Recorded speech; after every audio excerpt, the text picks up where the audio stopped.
They saw Dan back. Na wakaona dunia amefufuka. They drove very fast from the compound. Wakakimbia bio wakatoroka kutoka hospitali. To school. Wakarudisha basi lao la shule. And even the doctors kept off. Na madaktari wakatoroka pia. And then I heard everybody saying, akasikia kile mtu akisema, humujui huyo? Usio mtimo wenu.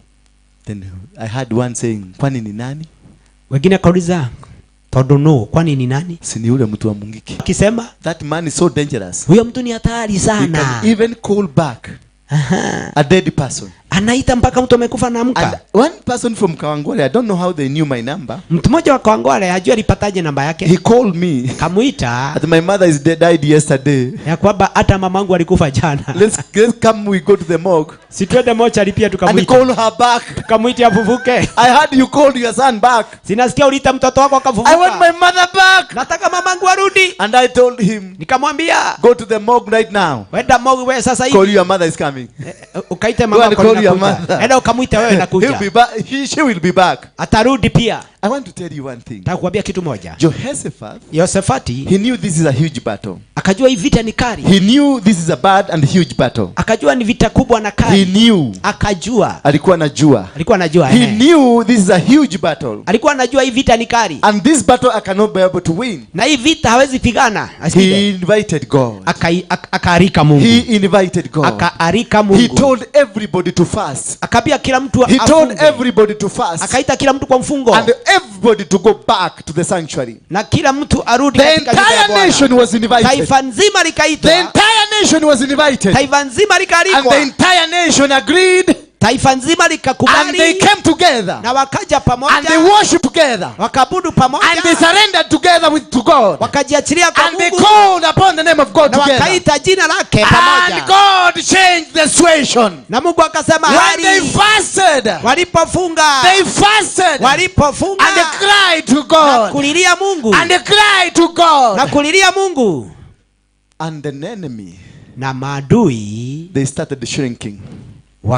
Na jambo kubwa kama hili. You don't run away. Usitoroke. You don't go for your friends. Usiende marafiki. You don't go for your peers. Usiende wale watu. You don't go for big people. Usiende watu. You run to God. Kibia kwa Mungu. Just run to God. Kibia tu kwa Mungu. He will give you a direction. Atakupa mwelekeo. When I ran to God, alipokibiria Mungu, he told me shout. Kaniambia itana. And I shouted. Na kaitana. And everything changed. Kila kitu kikabadilika. Step number 1. Hatua ya kwanza is running to God. Ni kukibia kwa Mungu. And calling upon the name of God. Na kuitia jina lake. He will change that situation. Atabadilisha hiyo hali. People may be seeing you are going to perish. Watanaweza kuona umeisha. But in the books of record, the records in heaven. Lakini kwa nakala za mbinguni, they know you are not going anywhere. Wanajua huendi mahali. They know you are not going anywhere. Wanajua huendi mahali. You are going to win. Utashinda. When I founded the ministry, alipoanzisha huduma, everybody discouraged me. Kila mtu alimvuja moyo. Because they reminded me of the past. Maana walimkubuza zamani yake. And even the people who are following me akina Koki, na hata wafuasi wake kama huyu ametaja. When they were coming to church, they never told people the church they are coming. Wakikuja kanisani hawangesema ni kanisa gani. Because they feared for the repercussions. Maana waliogopa vile watu watasema. A person like Alice, mtu kama huyu ametaja, kept for quite about 8 months. Akanyamaza miezi kama 8. Nobody knew where she's coming. Hakuna anayejua anaenda kanisa wapi. Even the son, hata mwanae, never knew where the mother is going. Hakujua mama anaenda kanisa wapi. When wapi. they were asked, they would say tunaenda kanisa ingine hapo tu. Kanisa gani hawe. Because they didn't want to be associated. Maana wangetaka kuitanishwa.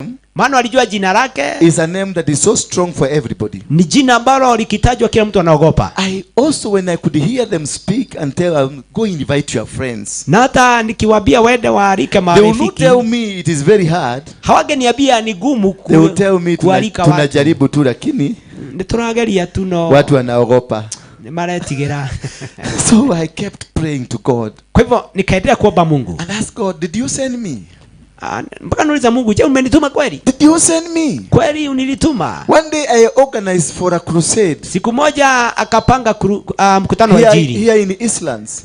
Huko Eastlands. And I invited pastors and bishops for breakfast. Na karika karamu ya asubuhi akaita maaskofu. They said, man of God, we are going to stand with you. Wakasema mtu wa Mungu tutasimama na wewe. But after they had lunch, lakini baada ya mamkuli, and they were very okay. Na wakashiba. They planned for a prayer. wakapanga maombi. Wakasema bila no, yani, when I had left, wakati waliachana, waliabiana, let's wait a bit. Through their WhatsApp group, wachani tugojee kidogo, wakadikiana. They said let's wait a bit. Hebu tugojeni kidogo. Their chairman told them to wait. Mwenyekiti wao akawaambia wagoje. And then immediately the chairman, baadaye mwenyekiti wao asked all the pastors akauliza wachungaji wote to start a prayer waanze maombi for 7 days ya mfungo ya siku 7 to fight this demon in the name of Waruinge. Praying for the meeting. And tunakuombea sana. And you're praying for you so much. Kila niliwaambia. But remember, there is one thing God always told me to do. Lakini kuna kitu moja kumbuka Mungu aliniambia nifanye. When I will send you somewhere, nitakapo kutuma mahali, go have a communion with them. Enda ukale pamoja nao. Go eat together with them. Enda mule pamoja. If you want to defeat your enemies, ukitaka kushinda maadui, take them for lunch. Hebu anajipiga. Bwana Yesu asifiwe sana. Hallelujah. So I had already done that to these pastors. Alikuwa amefanya vile kwa wale wachungaji. The more they try to fight me, kadri walivyojaribu kumpiga, the more I become strong. Ndio alikuwa na nguvu zaidi. The more they try to pray against me, kadri walivyoomba kinyume, the more I became strong. Ndio alikuwa na nguvu zaidi. And everybody in Island, na kila mtu Island, was talking about the meeting that is about to come. Wanakuwa kiongea kuna mkutano unakuja. In their churches, hata makanisani kwao, their chairman and chair ladies, hata chairman chair lady wote, they will tell the pastor, wanaambia wachungaji, are you aware of a huge meeting that God is planning to bring? Mnajua Mungu analeta mkutano mkubwa kweli? And the pastor will ask, which meeting? Anauliza, yupi? Mkutano gani hiyo? And they will be told, Waruinge is coming to Island. Anaambia Waruinge anakuja huku. Oh, Waruinge is coming? Anakuja? How did you get to know? Mlijuaje haya? I had a dream. Niliota. I saw him in a dream. Nilimuona kwa ndoto. And he was coming to unchain. Na alikuwa anakuja kufunga. Change again the dream. Bwana, hebu rudia tena. Tuliota that Island did what? Tuliota nini? Island changed. Hata Israel zimepeleka. When he came, alipokuja everything changed. Chochote kilibadilika. And Island was free. Na Israel zimefunguliwa. Remember, this is one of the pastor. Kumbuka hivi ndivyo who was asked to be part of the intercessory team. Aliyeambiwa awe mmoja wale wanaoomba. When they stopped me from going to Island, walipomzuia kwenda Israel, God entered into the hearts of the people. Mungu akaingia kwa mioyo ya watu. And they took me inside the hearts of the people. Akampeleka ndani ya mioyo ya watu. As the pastors were praying against me, wachungaji wakiomba kinyume chake, God was speaking to the people in their dreams. Mungu alikuwa ananena watu kwa ndoto. God was speaking to the people in their dreams. Mungu alikuwa ananena watu kwa ndoto. And he was telling these people, alikuwa anaambia watu hawa, the time for salvation has come. Wakati wa wokovu umefika. The time for redemption has come. Wakati wa ukombozi ndio. The time for Islam to be free has come. Wakati wa ukombozi wa Israel. And everybody was waiting for me. Kila mtu alikuwa anamngoja. Everybody was waiting for me. Kila mtu alikuwa anamngoja. And everybody knew that we are coming free. Na kila mtu akajua anafunguliwa. But the pastors knew. Lakini wachungaji walijua the meeting will all be there. Ya kwamba kutakuwa na mkutano. Because sometimes people think, unajua watu wengine watu wanafikiria that the direction they know, ya kwamba ile njia wao wanajua, it is the direction that God will use to come. Ndio ile Mungu atatumia. Hapana. So as again we went for another meeting. Kwa hivyo walipoenda mle mkutano, we went a meeting with these pastors. Alipoingia mkutano wa wachungaji wale, he said me, I know we are not together. Ndani yao alijua hawako pamoja. I prepared for another breakfast with them. Akaandaa mamkuli ya pili. I prepared a breakfast. Akaandaa. And I kept them for long. Na kaweka kwa muda, so that we can have another lunch. Ndio wakuwe na muda mwingine wakule pamoja. And then another cup of tea. Alafu ya tatu tena mara ya tatu. Because I was raising an altar. Maana alikuwa anainua madhabahu. I was raising an altar. Alikuwa anainua madhabahu. I knew I'm going to destroy your territory. Alijua lazima atavunja madhabahu ya kwao. Within your territory. Ndani ya kwenu. And I kept telling them. Na kaendelea kuambia, we are going to do it. Tutafanya. And they kept telling to me, wakaanza kuniambia, pastor, mchungaji, pastor, mchungaji, this is your time. Inside them. Lakini ndani yao, they knew there is nothing is going to happen. Wanajua hakuna kitakachofanyika. And I also knew, na ndani yake, and I also knew, I also knew, naye pia akajua, with them there is nothing I'm going to do. Pamoja nao hakutafanyika. But I'm going to do it with some other people. Lakini atafanya na wengine. Because God has ordained. Maana Mungu ameamua. Because God has planned it. Mungu ameteua. Whatever that God has planned. Kile Bwana amepanga. It doesn't matter who is going to be in opposition. Haijalishi nani atapinga. It doesn't matter who is opposing you. Haijalishi unapingwa na nani. What is very important is where you are going. Ujue unaenda wapi. Focus on the goal.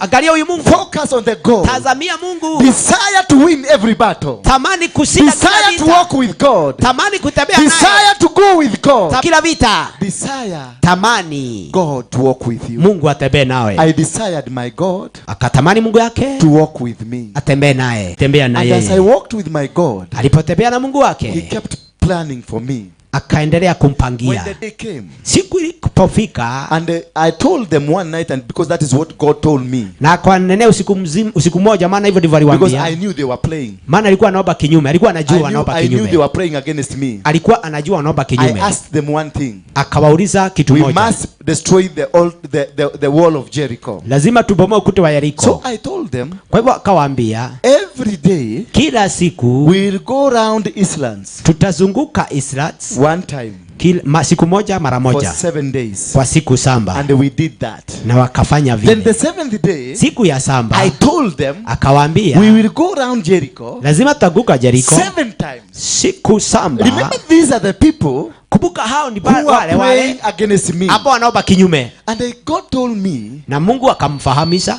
si kwa ubaya. Aha. It's not bad. It's not, they don't know what they are doing. Yani hawajui wanachofanya. Because what you are coming to destroy, Maana kile wanakuja kubomoa it is what that is holding them. ndicho kinawazuia. So just Wakazunguka Yeriko we na wao moved Islands wakazunguka Israeli for yote 7 days. siku samba, And the 7th day, na siku ya we samba did it 7 times. wakafanya mara 7 siku ya samba. Now the D-Day Siku ikawandia on a Saturday, ikiwa ni Jumamosi, very early in the morning. asubuhi na mapema. No, it was on Friday night. Ilikuwa ni siku ya Ijumaa. They went to Kenyago police station Wakaenda kituo cha polisi cha Kenyago, and they went told the OCS, wakaenda kwa OCS wakamwambia, there is a mistake that is about to happen here. kuna janga kubwa likotia likufanyika, kama He tumzuilie must not come here. asije hapo, He ili must not come here. asije hapa. Then the OCS asked him how?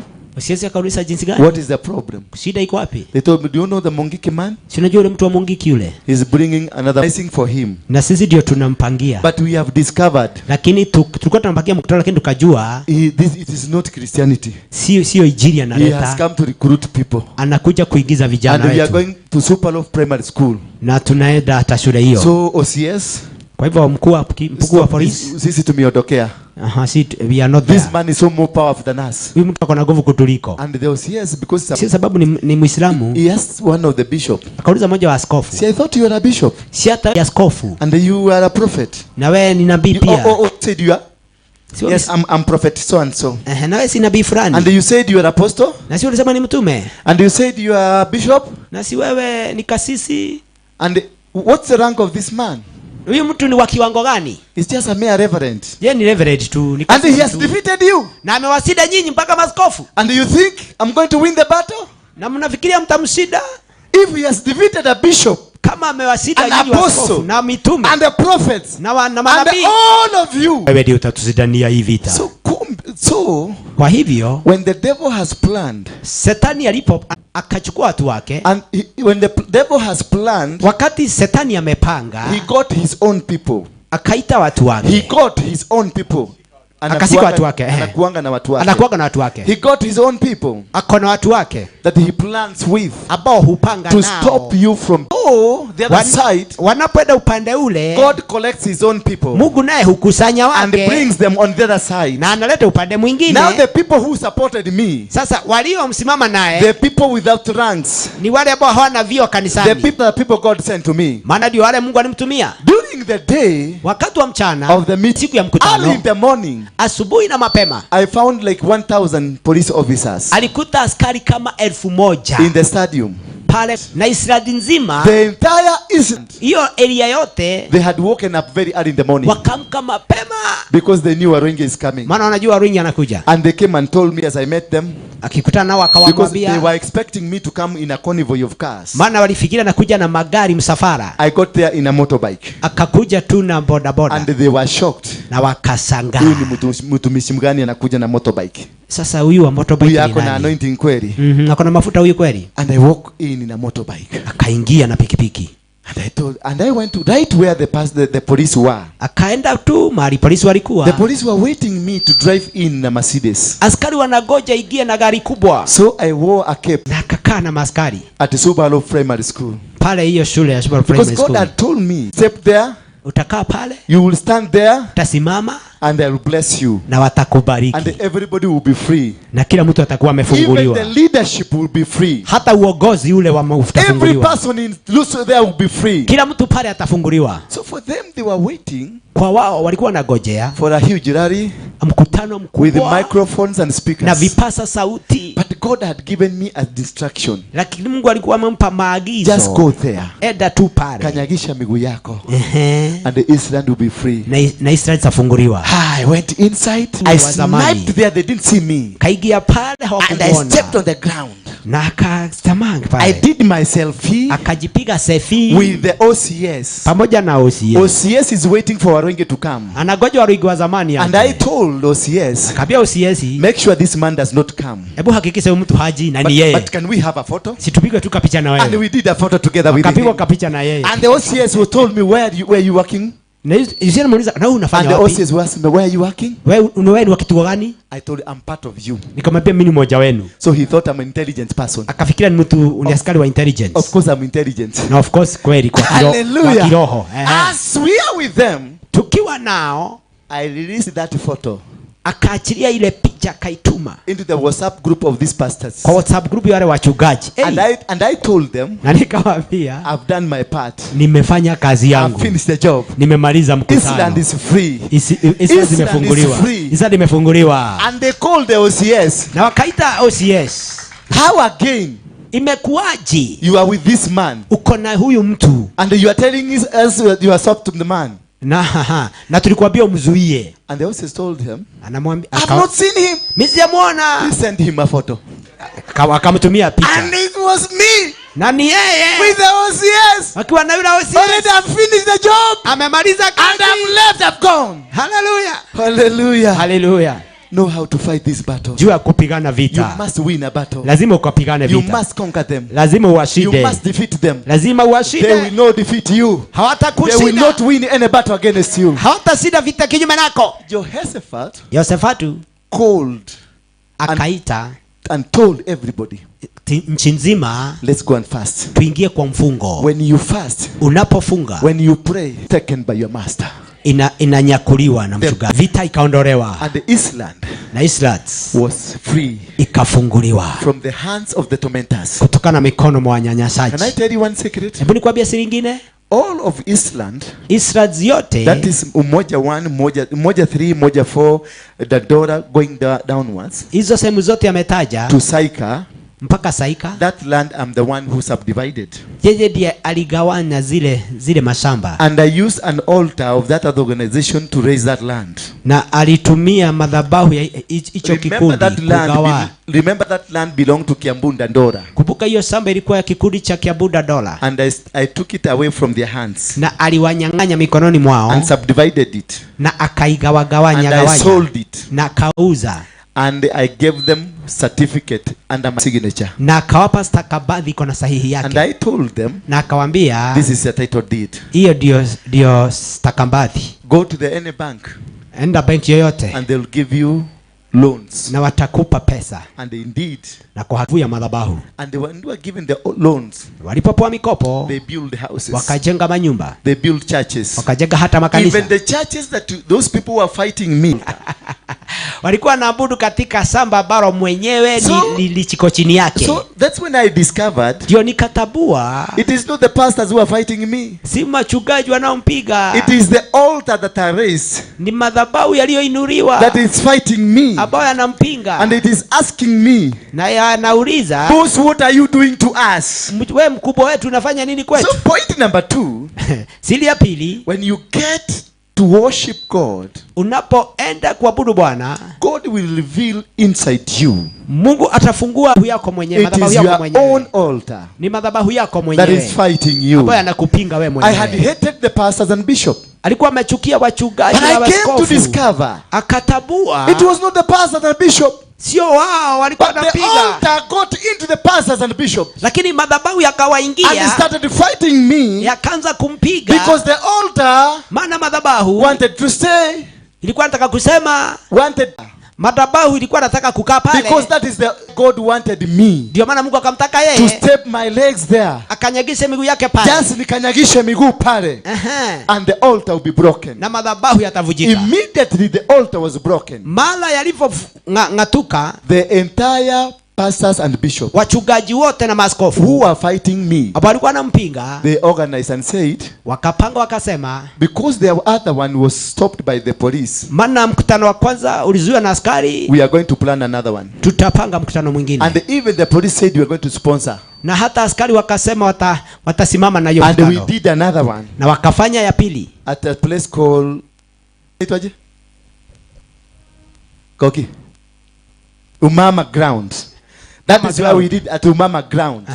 And crusade ya kwanza told them, come now. Nikwambia John, sasa Take over the meeting. Tukuja kwa mkutano. Take over the meeting. Chukueni mkutano. Because already the altar has gone down. Maana already madhabahu yameanguka. When the altar comes out of you, madhabahu yanapotoka ndani yako, immediately mara ghafla the DCC, the DC County Commissioner, the District County Commissioner, DCC wa hiyo sehemu came and called me. Akaja akamuita, can we sit down, tunaweza keti, you and the Kiambu Dadora, wewe na Kiambu Dadora, and the owners of the plots, na wenye mashamba, because the president has said, maana rais amesema he want to give them title deeds, anataka kupeana stakabadhi za kumiliki shamba. I told him, no problem. Kambia kuna shinda.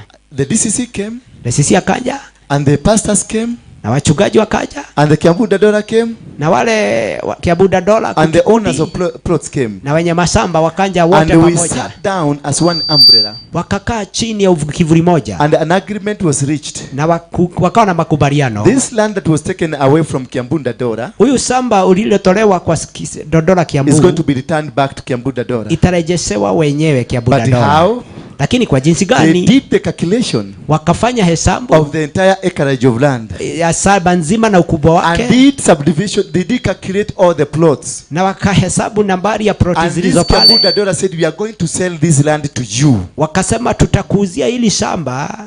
Then we did the calculation of how many plots there were there. Wakafanya hesabu haraka haraka. The Kiambu Dadora said, this is the money we want from you. Wakaona kiasi cha pesa kinachohitajika. They said they want 1 billion, 1.2 billion. Ikawa ni bilioni 1 na and we did the calculation of the plots. Na wakafanya hesabu ya nambari ya ploti zote. And we found when we did the divisions, na baada ya kugawagawa, we found that every plot, wakaona kila plot will only pay 50,000 ilikuwa iwe na dhamana ya 50,000 for you to have a title deed. Ukapate kupata karatasi. After the altar was broken, baada ya madhabahu kufunjwa, life became so easy. Maisha ikawa rahisi. Something they thought was very expensive, kitu kilichoonekana kikumbwa na kigumu, because pastors, they thought they are going to be told to buy again the land. Maana wachungaji walikuwa wanafikiria tabua so wanunue they had tena. opted to stay with the Mungiki altar than buying the land. Kwa hivyo wangependa kukaa na ile madhabahu ya kwanza ya Mungiki. Everybody was told to pay 50,000. Kila mtu ikawa alipe 50,000. And the Kiambu Dadora were given their land.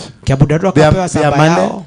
They were given their money. Wakapewa pesa ile ya kisamba. And the men and the women of God became landlords. Nao watu wa Mungu wakamiliki. Officially they became landlords. Wakamiliki. Because the altar has gone down. Maana madhabahu yameanguka. And then from there, na kutoka pale, 3 months later, miezi 3 baadaye, Uhuru issued them with the title deeds. Rais Uhuru akawapa stakabadhi. My certificate was exchanged with government title deeds. Stakabadhi ile yake ikabadilishwa na ile asili ya serikali. I destroyed the altar I had started. Maana mwenyewe alifuja madhabahu aliyoanza mwenyewe. Power was changed. Kwa hivyo nguvu ikabadilishwa. The people there were given title deeds. Wale watu wakapewa stakabadhi. And haki ya kumiliki. And my certificate are growing now. Sasa yanainuka. Are growing now. Yanainuka. People are getting saved. Watu wanaokoka. Those days every day you will hear gunshots of young people. 10, 15 have been killed. Kile hapo mbeleni ungesikia tu ni mlipuko wa mabuduki, vijana wakifa.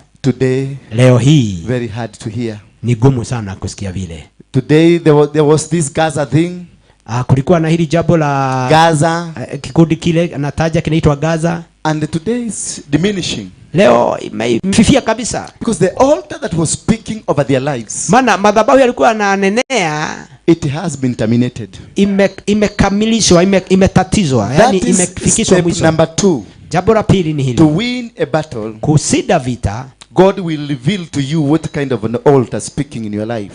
Mungu atakufichulia madhabahu yanayonena maishani mwako. Because without knowing what is attacking you, maana bila kujua kinachokupinga, without understanding what kind of an altar that is speaking in your life, bila kufahamu madhabahu yanayozungumza kinyume chako, you will go to every church in this land. Utaenda kila kanisa nchini Kenya. You will go to every church in Africa. Utatembea Afrika nzima kanisani You will wote. go to everywhere looking for God, but you will never find. Utatafuta Mungu kila mahali na zigani haijalishi. What matters is what kind of an altar speaking in your life. Kilicho cha maana ni madhabahu yapi yanayozungumza. What kind of an authority that is speaking in your life. Ni mamlaka gani yanayozungumza juu yako? It could be is an altar of your mother. Labda inaweza kuwa ni madhabahu ya mama yako. It could be an altar of your father. Ama ya baba yako. Your great grandfather. Ama babu wako. Or even a territory you are in. Ama sehemu ile unaoishi. The name of the territory you are in. Labda jina ya sehemu unaokaa can determine what you are going to become. Inaweza amua utakuwa mtu aina gani. The name of Muthurwa. Kama jina Muthurwa can determine what you are going to become. Inaweza kuzuia kukuzima. About Canaan, Mose alipoamua kuhusu Kenani, he sent 12 people. Aliambia watu, he sent 12 people. Katuma watu 12 to go and spy. Waende wakapeleleze. So that they can understand. Ndio wakafahamu the spiritual implication. Kiroho the spiritual implication. Maeneo kiroho yanasemaje?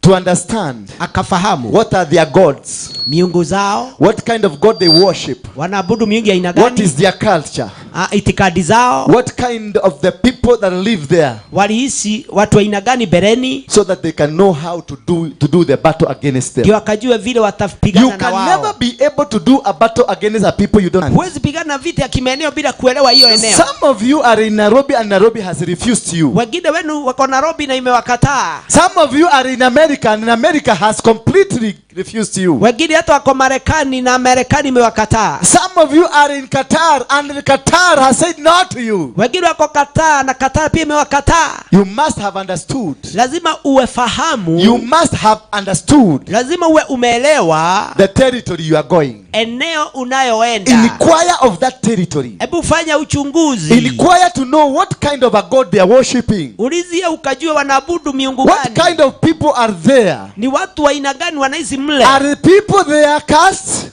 Je, wale watu wamelaniwa? Are people there generous? Ama ni watu wakarimu? You also need to understand the age of the people. Hata ukajue umri wa wale watu. You understand to know what is the age there. Ukajue wale watu wengi wako umri upi. You have to know that whether they get beyond 70 years. Ujue kama wanaishi maisha marefu ama wanakufa mapema. If they don't get to 70 years. Labda kama wapitisi 70. It is not most likely for you to get 50 years. Maana pale si labda wengi you must be able lazima uwe unaweza to know kufahamu the age bracket wanaishi miaka kiasi gani, of the people of that land. Wale watu wanaishi umri gani kabla hawajakufa. La pili, you must be able to know lazima ufahamu what kind of a god they are worshiping. Wanaabudu Mungu yupi. Number 3, la tatu, you must be able to understand ni vizuri ufahamu what kind of generosity is with those people. Ukarimu wao ukiasi gani. If the people there are not generous, kama wale watu si wakarimu, you are not going to succeed. Hautafaulu. Because they will be mean against you. Maana watakuwa wameshikilia, hawataachilia. They will make sure you don't succeed. Watahakikisha haufaulu. They will hide everything against you. Wataficha kila kitu kwako. Any mean person, na mtu yote ambaye si mkarimu, any mean person, mtu yote ambaye si mkarimu, they always pray long prayers. Wanaomba maombi ya kukupinga. They always say tumefuga. Wahe. They always say tumefuga, tumesimamisha. Wanasema tumesimamisha. And most likely they will say you are spiritually not right. Na labda watasema kiroho hayuko sawa, hauko sawa. They are mean. Maana si wakarimu. Being mean is not what you don't give. Si kumaanisha kwamba haupeani. Being mean is your heart. Ni ndani ya moyo. And if you are mean in your heart, na kama wewe si mkarimu kwa moyo, you will always fight everybody and anybody.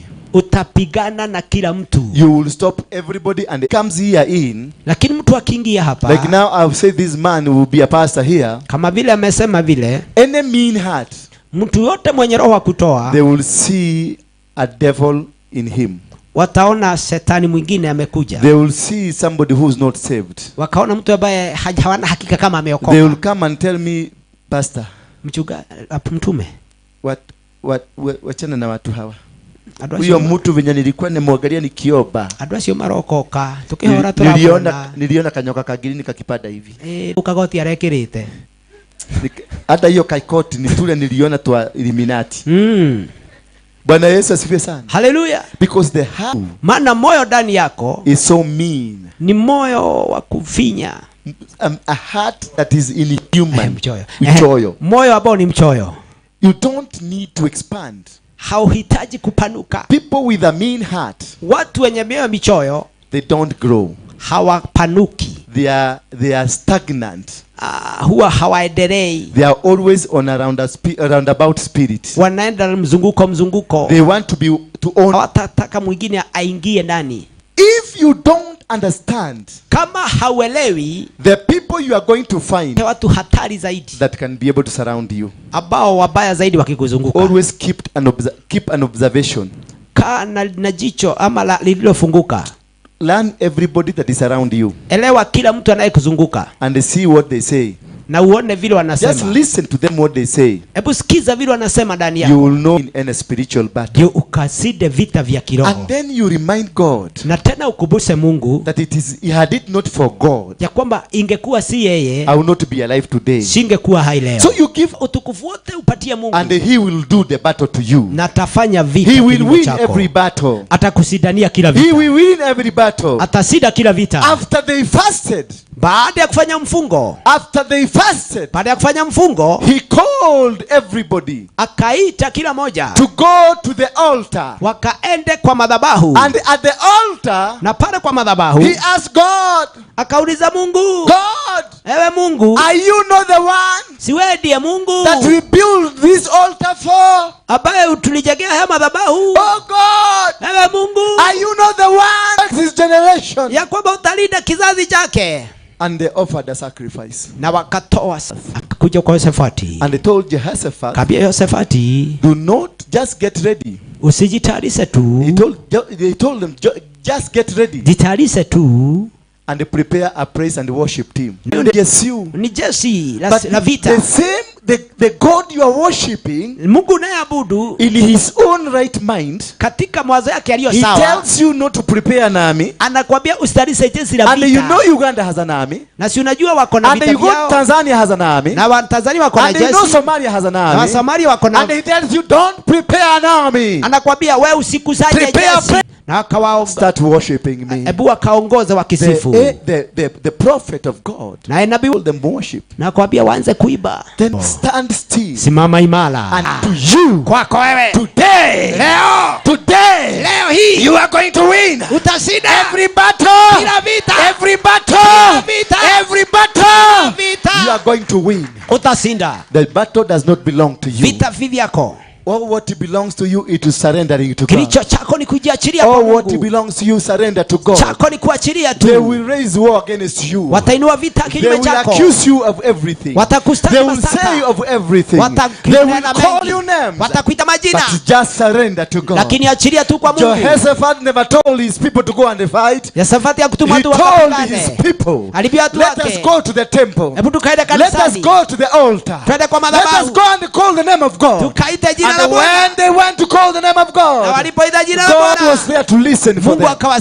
God is listening to you. God is listening to you. He's listening to the cries. God has heard your prayers. God is telling you everything that the devil had said about you. It is no more now. He has won every battle.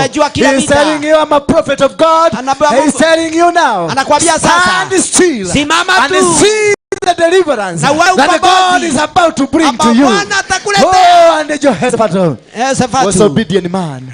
He sat down and waited. And the report that came. Na ripoti iliyokuja. And the report that came. Ripoti iliyokuja. Tell your neighbor, the report that came. Abia mwenzako ripoti iliyokuja. It was not a good report. Haikuwa ripoti mzuri. Hallelujah. Hallelujah. It was not a good report. Haikuwa ripoti mzuri. The report that came. Ripoti iliyokuja. That the Meunites. Ya kwamba wa Miuni. And the Moabites. Na wa Moabu. And the Amorites. Na wa Amori. They have killed each other. Wameuana wao wenyewe. They have destroyed each other. Maadui wamemalizana. They have destroyed each other. Maadui wamemalizana. They have destroyed each other. Wamemalizana. Oh, the report I have for you now. Ripoti nilio nao. The report I have for you now. They are killing each other. Wanapigana wenyewe. Wanapigana wenyewe. Wanauana. Your enemy where they are. Wadui wako. Oh, their enemy. Wadui wako. They are killing themselves. Wanauana. They are killing themselves. Wanauana wenyewe. I don't know, they didn't hear this. Yaani maadui wako wote wanauana wenyewe sasa hivi. Tell them in Kikuyu. Yaani those yaku thaa ici nĩ kũragana ona cerioragana. The battle. Tell your neighbor it is not my battle. It is not my battle. God has taken over the battle. God has taken over the battle.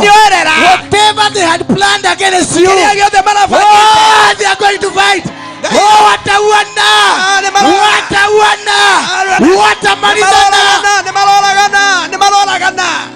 All your enemies. All your enemies. They are fighting. Wanapigana wenyewe. I don't know whether I'm preaching to people. All your enemies. The battle does not belong to you. The battle does not belong to you.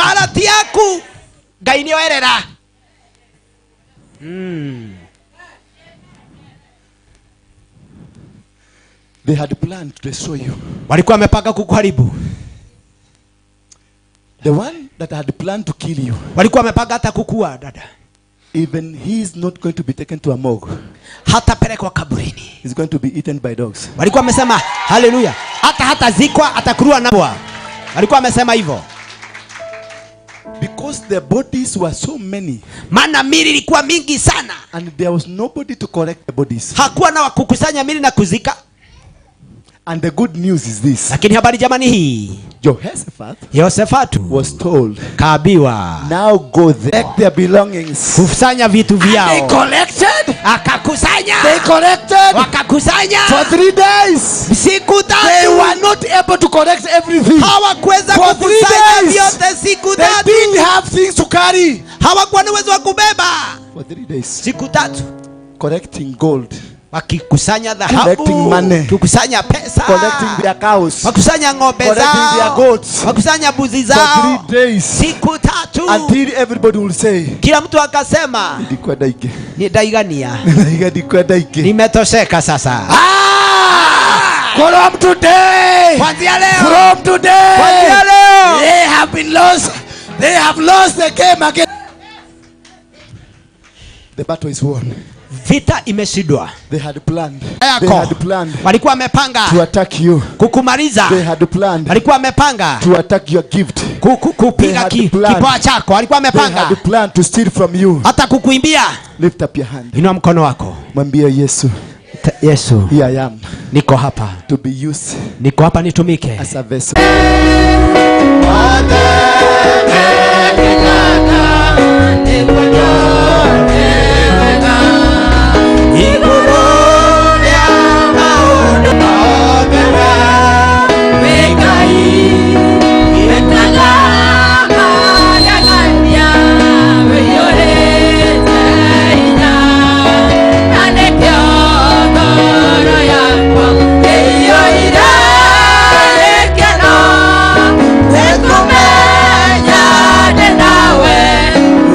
Oh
Waruinge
ciaku itireke hano geno ihana ta irema itienyenyekaga na tondu ni mwana wakuthine wa rĩtwa rĩa Jesu ndakuhoya ũndathimia rĩngĩ wĩra wa moko makwa nawe gĩtũmi gĩgũkenererũka Ngai mũrathimi rathimo ĩgathimĩra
Nataka tufanye nini?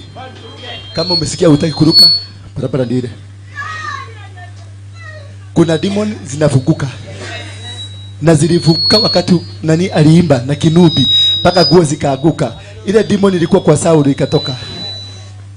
Bwana Yesu asifiwe sana. Sasa kama hautaki kuruka, barabara ndio ile. Tutajua wewe kuna kitu unashika hapa jajegeke. Sasa unaruka hivi isiaguke. Nataka mpaka iaguke.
ni muweza, Mungu ni muweza, ni muweza, aweza yote. Afungua waliofungwa, Mungu ni muweza, Mungu ni muweza, ni muweza, aweza yote. Aweka huru wote, Mungu ni muweza, Mungu ni muweza, ni muweza, aweza yote. Baba ni muweza, Mungu ni muweza, Mungu ni muweza, ni muweza, aweza yote. Anainua Bwana, Mungu ni muweza, Mungu ni muweza, ni muweza, aweza yote. Anainua Bwana Yesu, Mungu ni muweza, muweza, ni muweza, ni muweza, ni muweza, aweza yote. Bariki baba yangu, Mungu ni muweza, Mungu ni muweza, ni muweza, aweza yote. Baba ni muweza, Mungu ni muweza, Mungu ni muweza, ni muweza, aweza yote. Mungu ni muweza, Mungu ni muweza, Mungu ni muweza, ni muweza, aweza yote. Mungu ni muweza, Mungu ni muweza, Mungu ni muweza, ni muweza, aweza yote. Oh, Baba, Baba, Baba pokea sifa. Baba, Baba, Baba pokea sifa. Oh, Baba, Baba, Baba pokea sifa. Baba, Baba, Baba pokea. Nakupenda, twasema pokea sifa.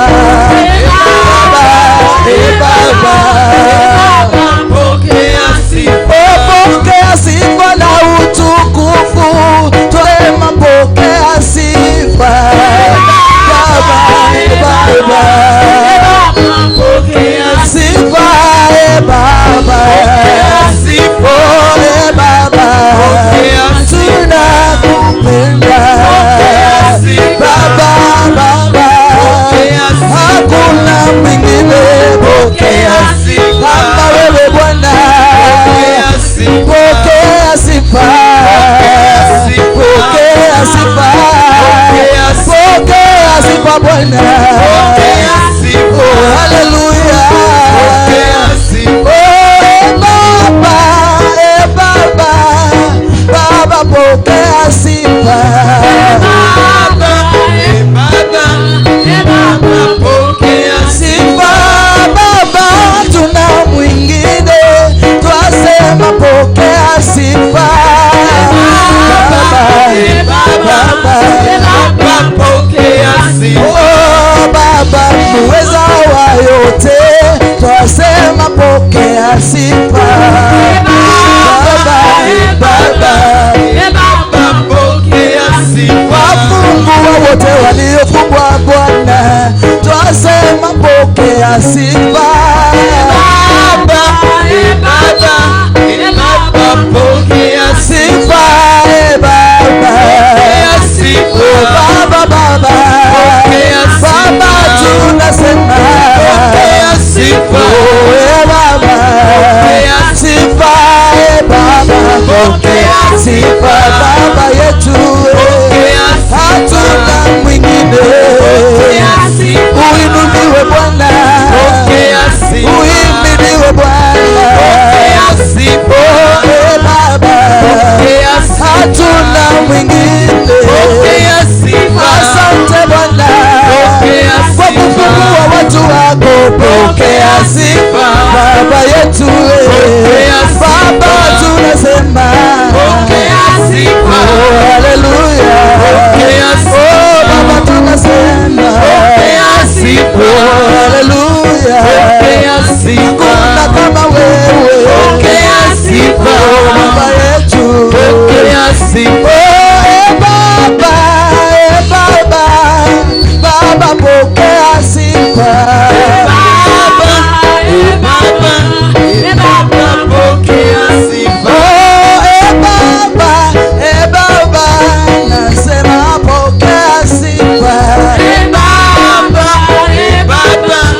sifa, pokea sifa, pokea sifa, pokea sifa, pokea sifa, pokea sifa Bwana, pokea sifa, hallelujah, pokea sifa. One more time, one more time, one more time, Lord, I need your touch. One more time, hallelujah. One more time, oh, one more time, Lord, I need your touch. One more time, Lord, one more time, hallelujah. One more time, one more time, Lord, I need your touch. One more time, Lord, one more time, one more time, one more time, Lord, I need your touch. One more time, hallelujah. One more time, Lord, I need your touch. One more time, one more time, one more time, Lord, I need your touch. One more time, Lord, one more time, hallelujah. One more time, Lord, I need your touch. One more time, Lord, one more time, hallelujah. One more time, Lord, I need your touch.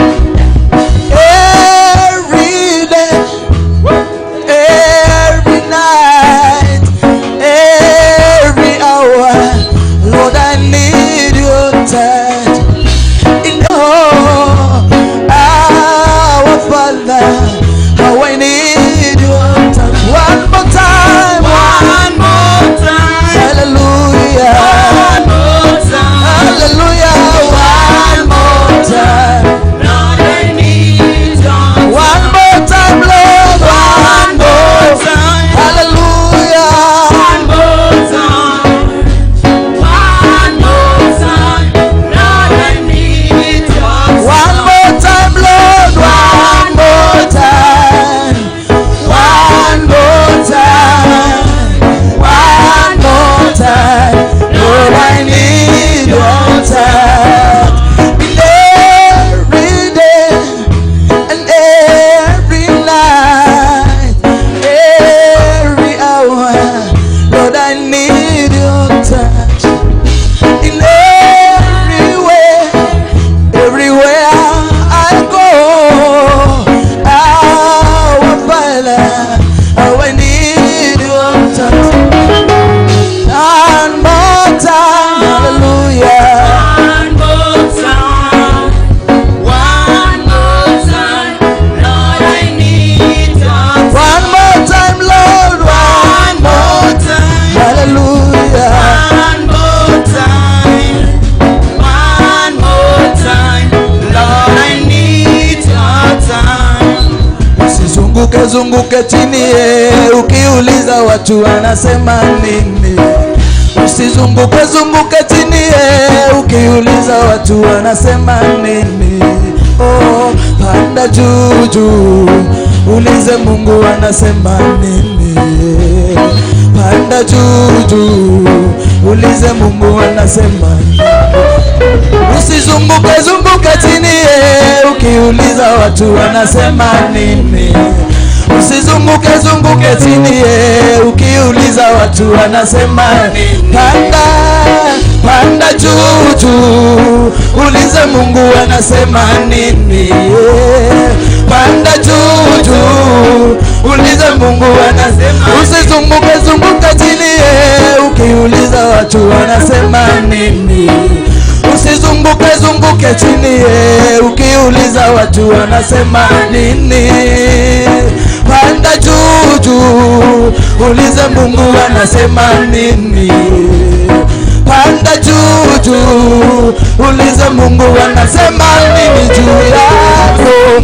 Zunguka chini, ukiuliza watu wanasema nini.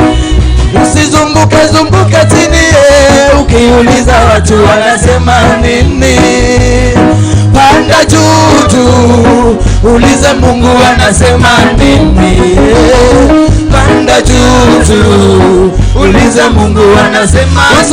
Usizunguke chini ukiuliza watu wanasema nini. Usizunguke chini ukiuliza watu wanasema nini. Panda juu ulize Mungu anasema nini. Panda juu ulize Mungu anasema nini juu yako. Zunguke chini ukiuliza watu wanasema nini. Usizunguke chini ukiuliza watu wanasema nini. Oh, panda juu ulize Mungu anasema nini. Panda juu ulize Mungu anasema nini. Usizunguke chini ukiuliza watu wanasema nini. Usizunguke chini ukiuliza watu wanasema nini. Panda juu ulize Mungu anasema nini. Panda juu ulize Mungu anasema nini. Usizunguke chini ukiuliza watu wanasema nini. Usizunguke chini ukiuliza watu wanasema nini. Panda juu ulize Mungu anasema nini. Panda juu ulize Mungu anasema nini juu yako. Zunguke chini ukiuliza watu wanasema nini. Usizunguke chini ukiuliza watu wanasema nini. Oh, panda juu ulize Mungu anasema nini. Panda juu ulize Mungu anasema nini. Haleluya. Mwambie Bwana natamani kukutana na wewe jioni ya siku ya leo. Haleluya. Mwambie Bwana asikupite anapozuru wengine. Mwambie natamani kufunguliwa na wewe unapozuru wengine. Bwana usinipite kwa jina la Yesu, kwa jina la Yesu. Mwambie Bwana natamani kufunguliwa na wewe. Haleluya. Roho wa Bwana shuka na uweze kutawala watu wako. Tawala Roho wa Bwana, tawala Roho wa Bwana, tawala na utende mema. Tunaliita jina lako Yesu, tunanena damu yako Yesu, sababu iko na nguvu na ukufungua wote waliofungwa. Asante Bwana, asante Yesu. Tukufu uketie patakatifu pako, tunasema ni asante. Wewe ni Mungu na kando yako hakuna Mungu kama wewe. Unastahili Bwana, unastahili Bwana. Heri wanaomtumainia huyu Mungu, ni kwa sababu watapata kubarikiwa, watapata kuinuliwa. Asante Bwana, asante Yesu, asante Bwana, asante Yesu. Ni kufunguliwa na wewe jioni ya siku ya leo. Natangaza ushindi wako juu ya maisha yangu Bwana. Sitatoka na ule mlango jinsi nilivyoingia, nitatoka mahali hapa kama nimekuwa Yesu. Asante yangu Bwana, tawala. Asante. Kuja. Come here. Inua mikono yako juu. Inua mikono juu. Sema Yesu tawala. Tawala maisha yangu. Haya, acha ndiwe anakuja.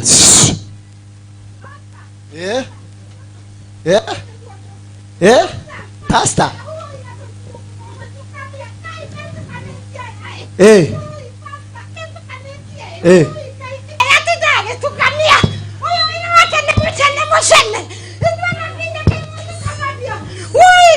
Mshike.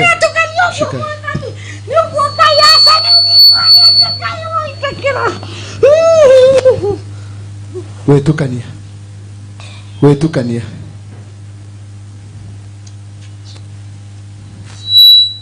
Kuja hapa. Ulete hapa. Uka. Utie kidato kio.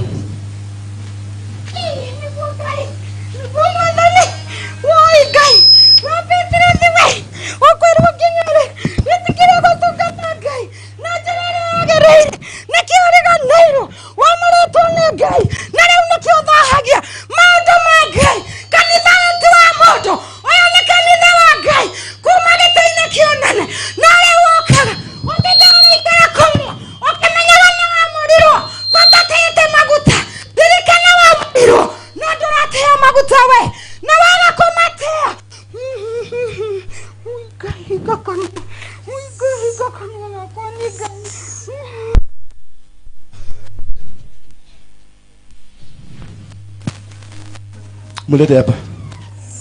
Mulete hapa.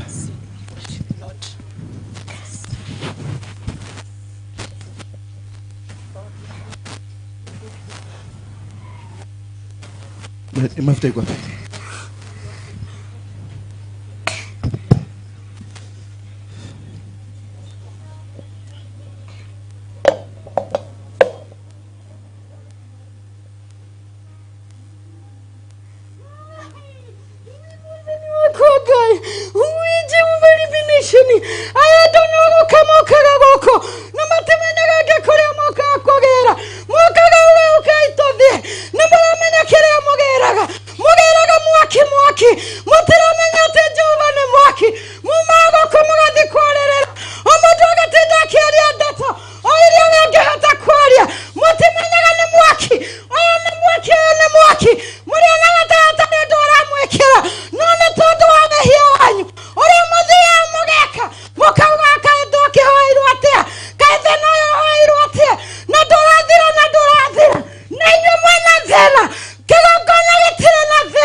Pigieni Yesu makofi.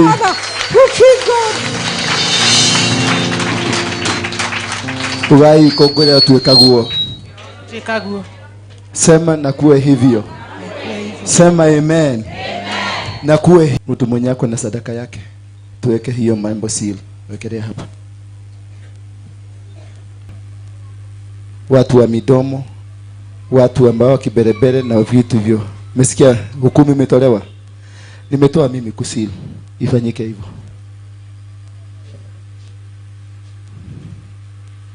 Neno la Bwana.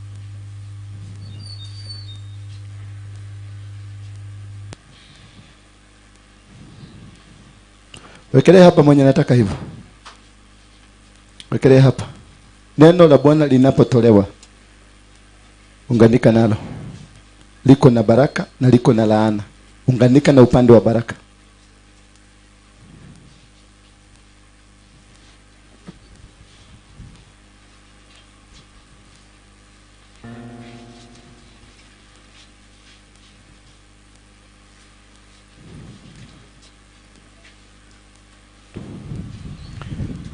Funga hapo. Kidogo tu. Usifunge yote. Wekelea hapo juu. Wekelea, chokuta hizi. Baba na kuinulia sadaka hii. Kuna mtu amebaki? Kuna mtu amebaki?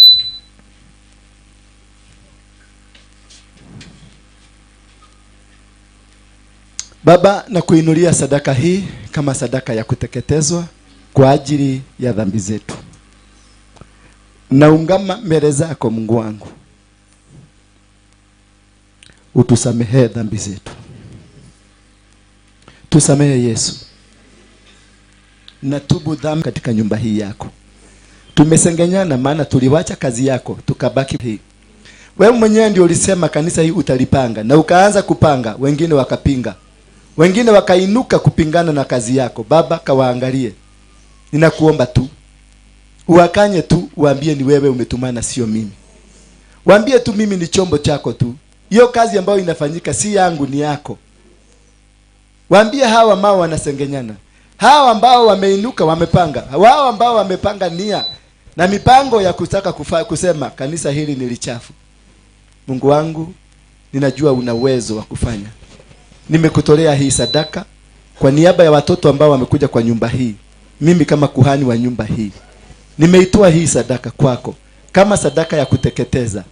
Kilicho kiovu kilipuliwe na kilicho kizuri kiinuliwe. Asante kwa watoto hawa. Naomba Baba ukawasamehe tu katika jina la Yesu Kristo. Amen.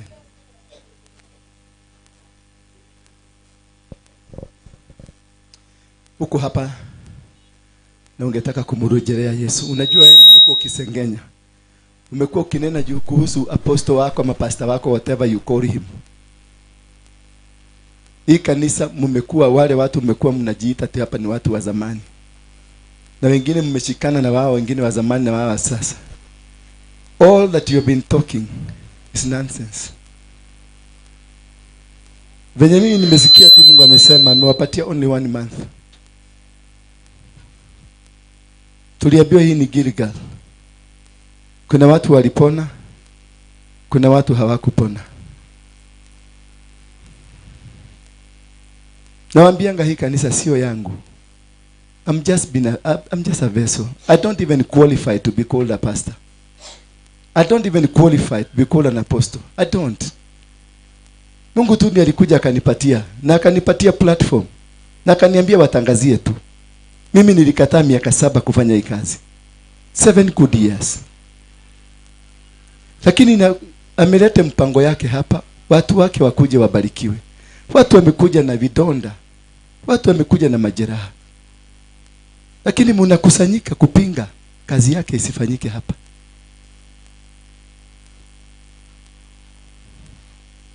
Kweli hakujaonekana wanaume na wanawake dunia hii ni nyinyi. But let's see, let's wait and see. Let's give it a month and see what God will do. If you don't repent within a month, I'm sure you know where Kiari is.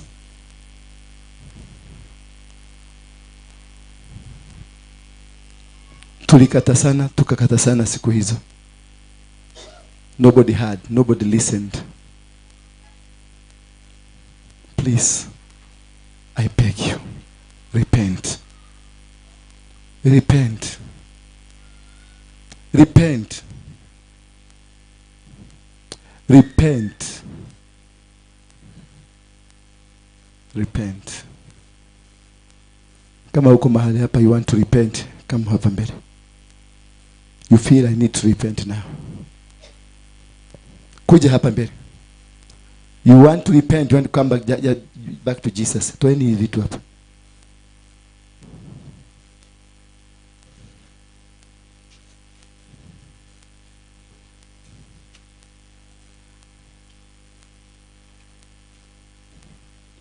Weka hizo zote hapo. Mpaka hiyo mchanga weka huko.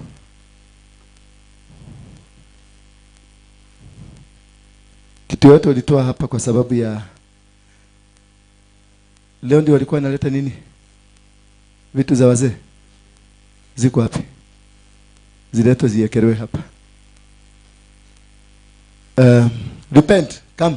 Kama unajua umekuwa msengenyaji, umekuwa yes you've been to church, but church coming because of your nonsense things. Come here. And this is the if you don't come here, if you don't repent here, I assure you, count from today.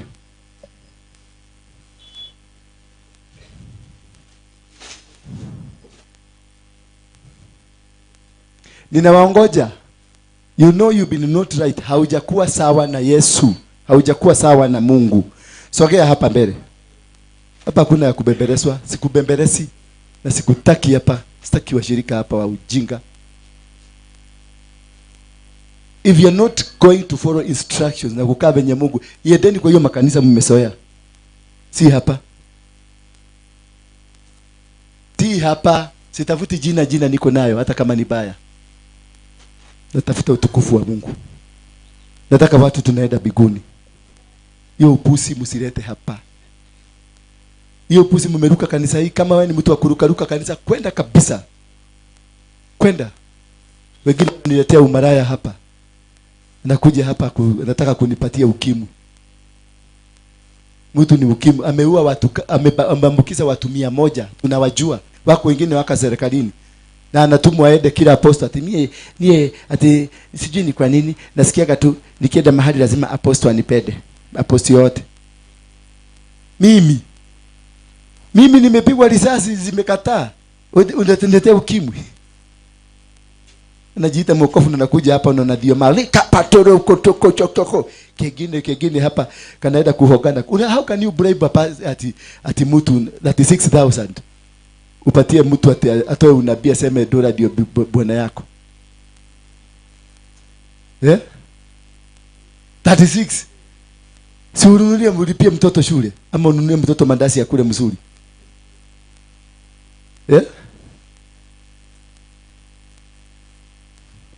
Tena mmenyale upasta wanyu nyara shabia. Ya mmenyale upasta wanyu nyara shabia kuracheka. Agai. Na gai yahetukete naramuheire mutumia. Narauga mweri wena ndukahituke. Atari na mutumia. Na kana gakwa ne kararotire karauga atiriri. Atonege kweita wakoro ndigo kahe baba wao.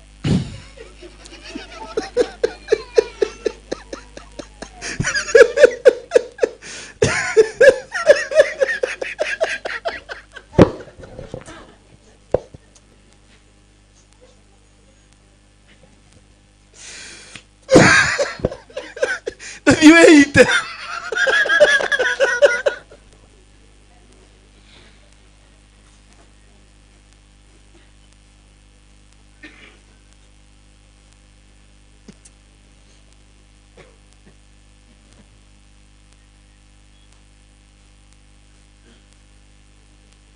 Siwendi ujinyonge.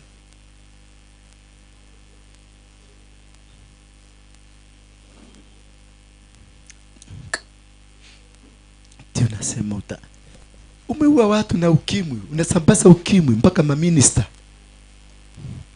Nimeua ukimwi. Nilianza kusabasia kila mtu kwa sababu hata mimi sijui ni nani alinisabasia.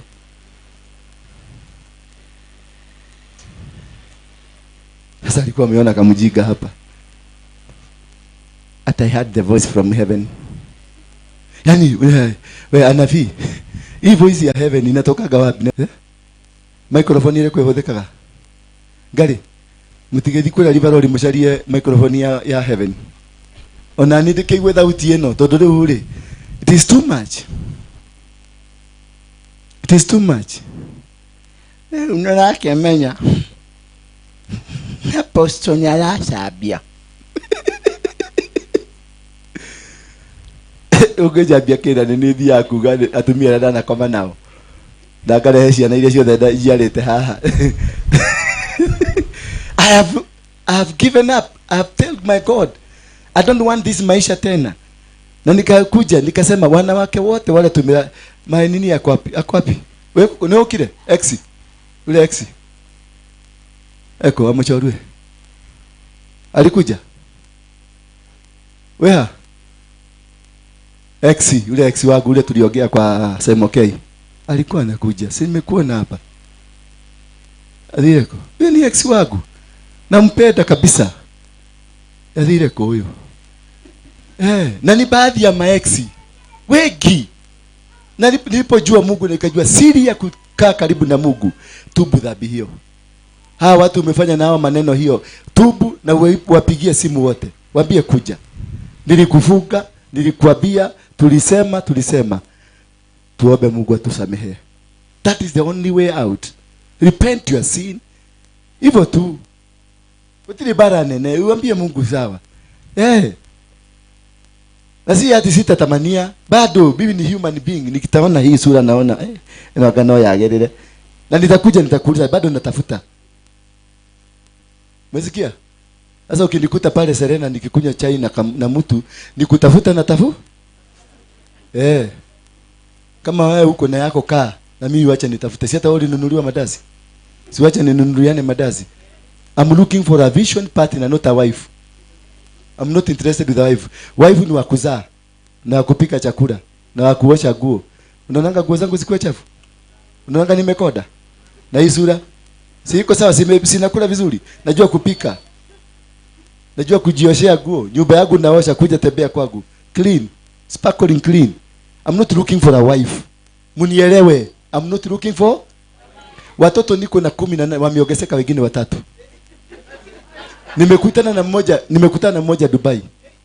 Msichana akaniambia na nikaangalia wanafanana na waboi. Alafu tena nikapasta huko. Hata ndiye manazia ni pasta. Yaani ule mwingine anaitwa Dan. Ndiye nimekutana naye kwa jeshi Amerika. Si unaona?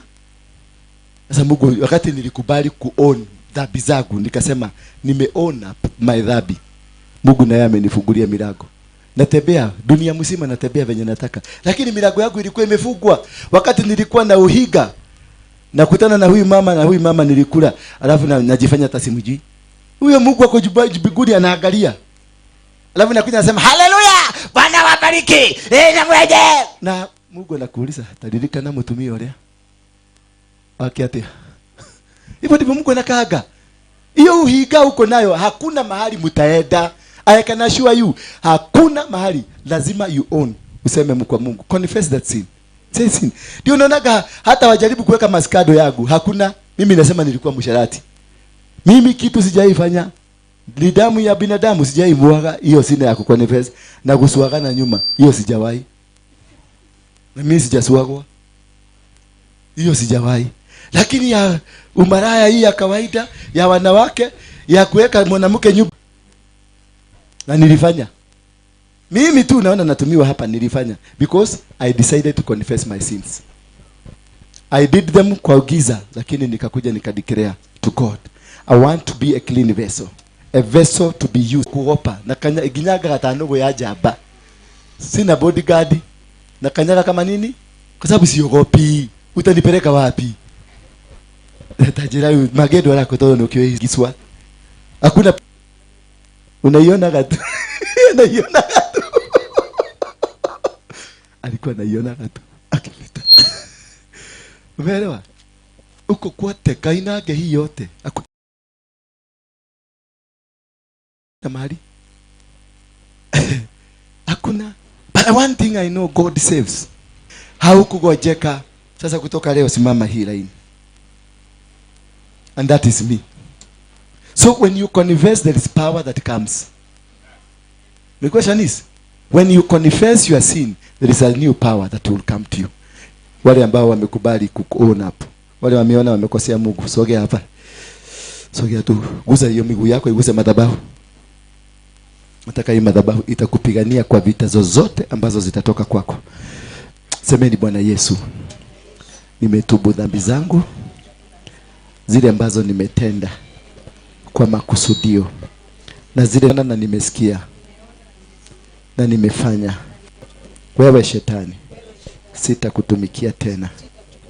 Nitamtumikia Yesu, mwana wa Mungu aliye hai. Semeni amen. Pigieni Yesu makofi. Nimesamehewa. Indeed.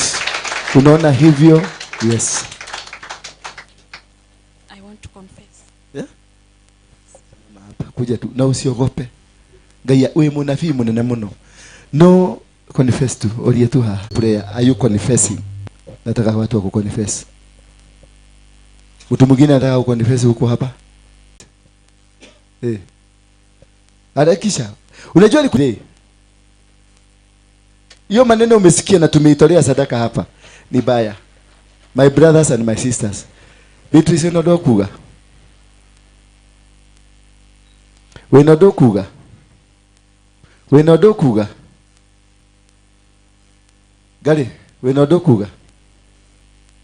Buju. Shaman. Do you know how to confess? She ready?